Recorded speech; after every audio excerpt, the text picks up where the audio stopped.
Hi again, Happy New Year. Gregg Bell, Dave Boling at Blue Jean Stadium in Santa Clara. The Seahawks won the game, but the bigger question, of course, is how ready are they for the postseason? 25-23, a very underwhelming first half performance yet again. Second half, the defense got the 49ers shut down for most of the second half until a late rally by the Niners, but the offense remains a problem in the running game. They had only 20 yards on their first 11 rushes before Alex Collins, the rookie, got going with Thomas Rawls in preservation mode on the bench. So the Seahawks really didn't get Thomas Rawls going in the run game before the playoffs start. And now they're staring down the possibility, well, the likelihood, as we're sitting here right now, that the Packers will be coming to Seattle at Century Link Field for a wild card game next week. Dave, how ready are these guys? Well, to only get 87 yards rushing against a team that had been giving up 171, it was the worst run defense in the league. And historically bad run defense, and they did very little that was convincing in that regard. They were 3 for 12 on third downs, which was terrible against this defense. But when you listen to them talk, these guys, they have a way.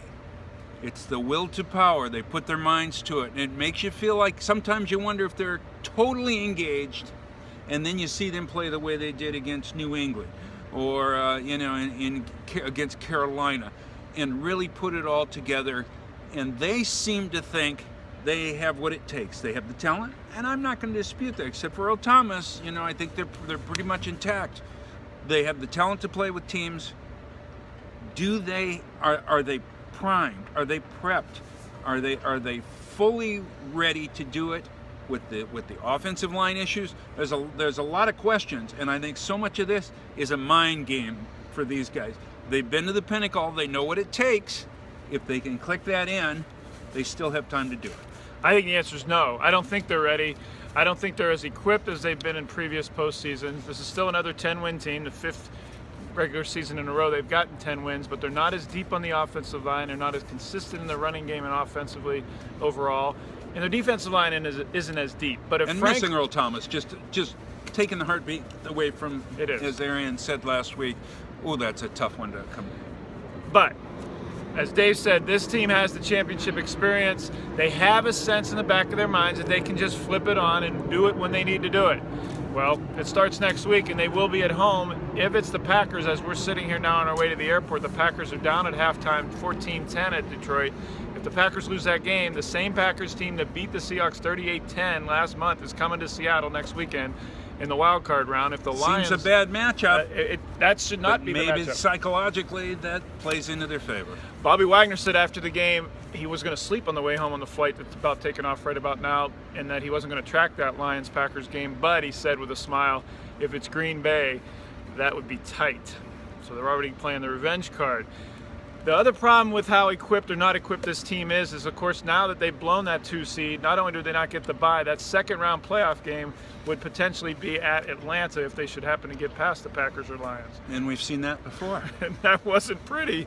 28-26, the Seahawks escaped over Atlanta at home only because a lot of people feel Julio Jones didn't get the benefit of a Richard Sherman or the pass 2012 playoff game where we've seen that before.